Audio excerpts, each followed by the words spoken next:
With 2 outs in the top of the ninth. 1-run game.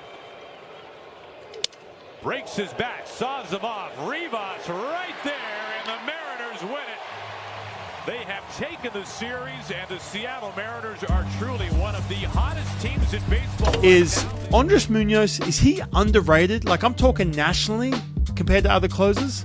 All right, so someone brought this up to me. Hey, listen, I feel like Andrés Muñoz is kind of like underrated, right? When you're talking about elite level closers in the game. And let's not forget too, last year he was left off that all-star team. He only got added late because some of the starters bailed out and he took up one of those spots. So he was kind of like a late addition. So he was left off that all-star team. And so you're thinking to yourself, is the dude underrated? So let's go back into 2024, a full season, and dive into some of the rankings comparing him to some of the other elite level closers. So first of all, Andrés Muñoz, he had a really good year last year. Look, 2.12 ERA in 60 games, 22 saves in the 60 games, 22 saves of 27 opportunities. Remember, they used him a little differently last year.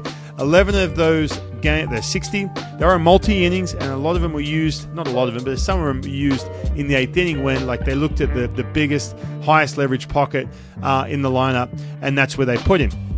But where does he stack up to the other guys who end the game? I'm talking the elite level closers, because that's kind of what he's doing this year, right? He's only really sticking to that 9th inning. So here are some of the numbers that I think are important when looking at your guy at the 9th inning slot. All right, first of all, among closers, 6th in ERA with a 2.12. He fell short a little bit with the strikeouts compared to other guys. He's still a top 10, but he fell a little shorter with 77. But one of the big numbers that jump out to me, it's the walks and hits per innings pitched. That's right, the whip, 0.96. He's a top 10 in that regard. And then we're talking base runners left on. Remember, he had those games where he had to come in and put out the fire.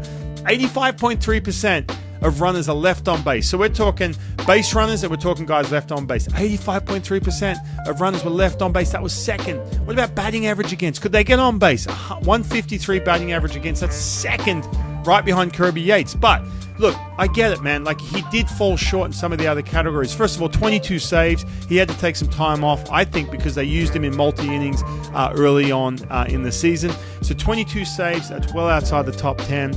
The save conversion rate, 81.5%. That was 20th. So he slipped a little bit on the conversion. Again, I get it. 60 games and 27 of them were save opportunities. So, look, I think that will change this year. Like I said, I think the Mariners are only going to use him in the 9th inning. I think he is going to be a top fiver this year. I really do, especially the way he's looked. He just looks so much more comfortable, even when some of those runners jump on. Plus, he doesn't have to cover the 8th inning if Dan Wilson has to press the panic button. He's got some other options. So let me know, is Andrés Muñoz, is he underrated? Are we not giving him enough credit in Seattle and especially nationally too? All right, so that was Eyes on the M's, brought to you by King Lacy. Coming up, we have got an inside look and a player's perspective on the new Netflix documentary, The Clubhouse with the Boston Red Sox. I've got Chris Martin, who was on the team, giving us the real take on what it was really like being inside that clubhouse. Don't go anywhere. Stick around right here on the Top Step.